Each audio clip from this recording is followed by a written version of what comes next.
Bonjour et bienvenue sur la chaîne du chasseur d'étoiles de midi, chaîne de réflexion et d'humour sur les 12 coups de midi. Jean-Luc Reichmann à la présentation. C'était les Grecs aujourd'hui. Alors, 774 000 euros pour le maître de midi. La cagnotte, je sais pas ce que c'est.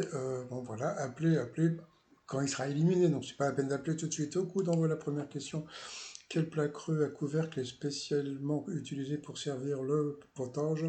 Ça s'appelle une soupière normalement, non? Il ne connaissait pas. Ensuite, vous aviez Aline qui a eu une question avec qui Amir partage-t-il son titre Il y a, ça paraît étonnant. C'était avec Jason des rouleaux de papier toilette. Ensuite, vous aviez Floriane qui était cartomancienne.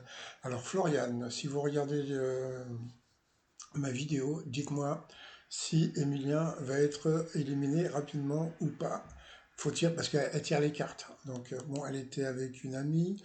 Alors, qu'est-ce qui peut redonner de bonne humeur à une personne souffrant de dépression? C'était une bonne nuit blanche. Après, vous aviez Samuel avec ses collègues de travail. Quelle est la chanson la plus écoutée pendant les calences ou la couette? C'était une chanson de Ed Sheeran. Bof. Passons ensuite. Quel était le surnom du général Franco El Caudillo? Pour Aline, pourquoi les glaciers Ben Jerry ont-ils créé des parfums beurre de cacahuète? C'était pour plaire au chien-chien. Ensuite, qu'est-ce qu'on a eu comme question? Dans la grotte de Phanang en Thaïlande, quel genre de statue voit-on déposé en ombre pour prier une princesse? C'était Soldat ou l'autre, et puis d'un seul coup, bah, tac tac, il est arrivé, Bruno, pour faire la promo de son bouquin. Alors, franchement, personnellement, Bruno, je l'aime bien, mais sortir un bouquin 3 ans après son élimination pour raconter qu'il a gagné sur des questions de bébé, bon, je préfère ne rien dire. Bruno, je pense il aurait mieux fait de garder son union et de rester comme ça, parce que franchement, en plus, je suis allé voir, son bouquin, il coûte 19 euros. Il y a 320 pages. Franchement, donc je suis pas là pour critiquer, mais franchement, passons. Allez, ensuite, dans la grotte de Fram Nang, oui, donc c'était des pénis, hein, oui, ils ont montré la photo, donc sur cette mauvaise réponse, elle est passée au rouge. Qui dit rouge dit duel, elle a pris Samuel. Alors aujourd'hui, on n'a eu que des vedettes. Qui était Raymond Coppa? Eh bien, il ne savait pas, c'était pourtant un footballeur français, et il s'est planté. Bon, bah, tant pis pour lui, il a été éliminé, mais bon, comme je dis, ce sont des vedettes. Ensuite, coup par coup, alors qu'est-ce qu'on a eu? Qui est un sorcier? La mauvaise réponse, c'était le janissaire, pourtant le nécromancier, ça paraissait évident. Quelle célébrité est née en Grèce? La mauvaise réponse, c'était Nigos qui était à Paris, Nigos. Et ensuite, quelle chanson de Johnny, une adaptation d'une chanson étrangère? Alors là, c'était super étonnant, parce qu'on a appris que Gabriel, c'était une chanson à la base américaine. C'est super étonnant. Et on s'est rendu compte aussi d'un autre truc, c'est qu'en fin de compte, Johnny Hallyday, il a très peu chanté de chansons, on va dire, de son répertoire française, beaucoup de chansons américaines.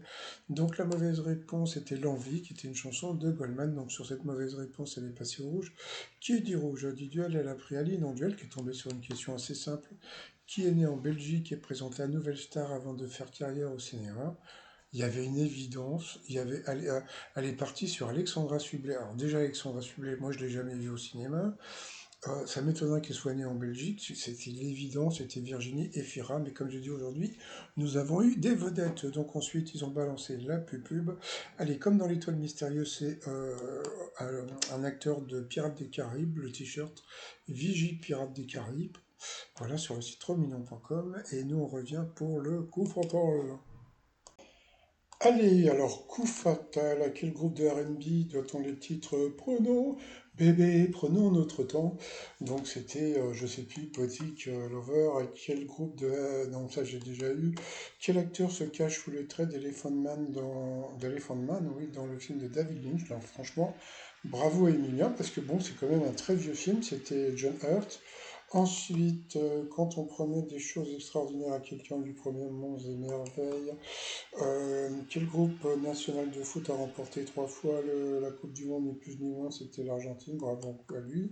Quelle lettre est un chiffre impair, est un chiffre impair, oui, dans le, dans le nom de Mississippi? Ça, j'ai pas très bien compris la question. Par définition, que creuse un puisatier? Donc un puits, hein, c'est la réponse à la question. Dans quel film de Tarantino y a-t-il Vincent, Jules et Mia? Donc elle a dit la vérité, c'est je mens. Nananana. Donc voilà, la vérité si je mens. Ensuite, quel liquide indispensable à la vie, gorgé de plaquettes de globules de sang. En 2024, qui sera le premier humoriste à se produire au Vélodrome de Marseille? Je crois que c'est Bouguera, un truc comme ça, le mec qui parle avec les gens dans le public. Et puis bah voilà, donc elle a été éliminée. Elle a choisi le chef cadeau, le théâtre, c'est pas pour nous. Coup de maître. Allez, c'est parti. Quelle fleur a dit ce matin à Natacha Atlas qu'on est bien peu de choses. C'est son ami la rose. Après la question du petit garçon. Que t'es trop mignon. Alors, dans la mythologie grecque, qui est plus célèbre frère du titan Atlas? Émilien n'avait pas le nom, mais Bruno avait dit peut-être Prométhée, mais je suis pas sûr. Donc, et c'était Prométhée, donc bon, d'accord. Ensuite, en Suède, que mangez-vous si on vous met des spectacles dans votre assiette? Il a dit du hareng pourri, et pas du tout, c'était l'autre, c'était du gâteau à la broche. Comme je vous ai dit hier il a fait un coup de maître parce qu'il y avait la dame du site d'action. Aujourd'hui, je vous ai dit qu'ils allaient lui mettre des questions plus difficiles pour récupérer un petit peu l'argent qu'ils ont donné la veille. Vous voyez ce que je veux dire? Allez, ensuite, lors de sa venue en France, à quel sport la reine Camilla, la reine, elle est reine? Ah oui, a-t-elle joué avec notre première dame? Donc, bien sûr, c'était au ping-pong. Voilà. Ensuite, d'après le vin, le champagne, quelle boisson Brad Pitt a-t-il décidé de commercialiser? Donc, il a dit le pastaga. Et c'était le pastaga. C'était le gin. Ils l'ont eu tous les deux dans l'os, que ce soit lui ou Bruno. C'était assez rigolo parce que la production les a eus, entre guillemets, parce que je ne veux pas dire un gros mot, tous les deux, parce que franchement, tous les deux étaient partis sur le pastis, et en fin de compte, c'était le jean. Ils l'ont eu dans Lolos, dans l'étoile mystérieuse, un nouvel élément sur la droite, en haut à droite, mais on parle juste après. Et sinon, bah, dans l'étoile mystérieuse, comme vous le savez, c'est lui là. Et puis, bah, j'en parle juste après, parce que par rapport à l'étoile mystérieuse, il faut que je vous dise un petit peu ce que j'ai trouvé, est-ce que c'est ça ou c'est pas ça, à suivre. Bye.